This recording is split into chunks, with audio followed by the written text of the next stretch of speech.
my dad's other story. I don't know if you heard it. If you didn't, go check it out. But like there would be animals that would be talking, and it would be people. And he actually told me, you know, I'm just gonna segue into this story. I just thought about it right now, because I'm talking about it. I wasn't even gonna talk about this one. But when talking about the witch that my dad knew, my dad would play with the grandchild, and he would say one day, like, he slept over, that the little kid never wanted to sleep over, even though that was his grandma. Like, he was so scared of her. So he slept over, and she got up like at 3 in the morning, I think, which is the witching hour, 3 in the morning, and she would go to the back, and he was like, come, you want to see something? I mean, they were small, they were like 9 or 8, and my dad was like, sí, let's go, vamos, you know. Y he was, te voy a enseñar algo, and he took him to the back, and then he sees the lady performing like some kind of ritual, and it's like a pentagram on the floor, and there's like she's drawing pentagram with blood, I think chicken's blood or something like that, and then she just like catches the pentagram on fire, and it's around her. She gets in the middle, and then she just starts spinning, and he said that she like turned into like a ball of light and like flew off. And you know, in Mexico, that's what they say, una bola de luz en la noche es una bruja. Like, that's how they travel or whatever. And that she was like, whoa, like, what the hell? My dad was in shock. He was like, that's crazy. He was like, yeah, let's go before she sees us. So then they go back to bed, and then like around before sunlight, they said they heard her come in, and she took off her shoes and everything. She just went to lay down, and my dad was like, that's freaking crazy, you know, because the little kid had told him before, but he didn't believe her. He was just like, okay, whatever, you know, man.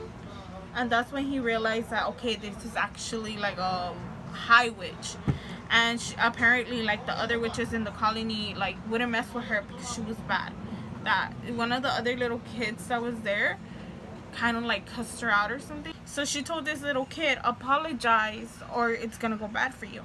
And this little kid was just like, whatever, da da da da da. So then the next morning, the little kid couldn't talk, and my dad said que I think era un primo, algo así, y que le dijo, I can't talk. Like, pues mi tía le llamó a mi grandma y le dijo, sabes qué, no puede hablar. And then my dad told him, pues dijo, es que le rezongó a ella, you know, I don't know her name, but le rezongó y le dijo que le pidiera perdón, y no le pidió perdón, y pues, you know, así quedó. And I think, he said that there was another little kid too, y que el otro quedó cojo, and the other one couldn't talk, and so he was like, se le va a pasar, and he was like that for a week. And so after that, my grandma tells my dad, like, okay, like, you're close to her, you talk to her, can you please tell him, dile que puedo hacer para que se cure, you know, que se vaya. And then he went and he told her, y le dijo, pues quiero que me pide perdón enfrente de mí, enfrente de su mamá, you know, y que no lo vaya a hacer. So yeah, like, the mom goes, he goes, and they all go, and then le pide like perdón, y en eso que no podía hablar, el little kid no había hablado en una semana. En eso habla little kid for the first time in a week. Le dice, I'm sorry for making fun of you, I'll never do that to you again. She's like, okay. She's like, make sure of it, if not, next time it's gonna go worse.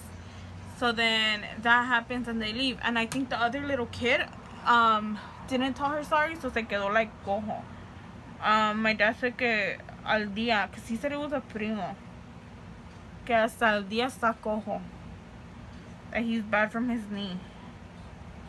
And the lady le dijo, you're never gonna be able to walk good again.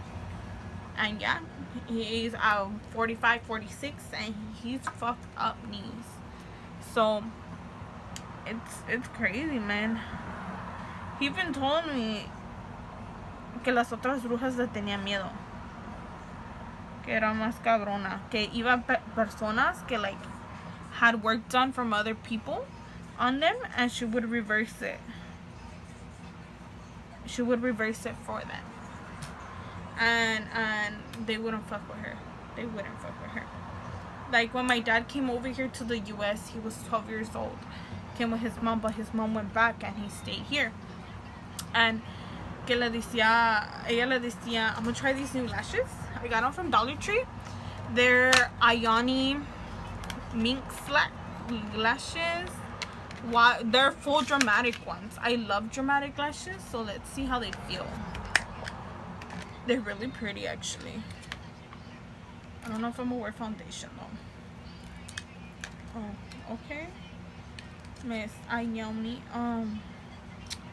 So yeah, it was crazy though. When my dad was telling me, I was just like, damn, Dad.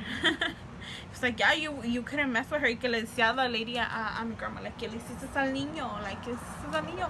Oh, pues no, se quedó con unos familiares. Like, my dad growing up, he grew up with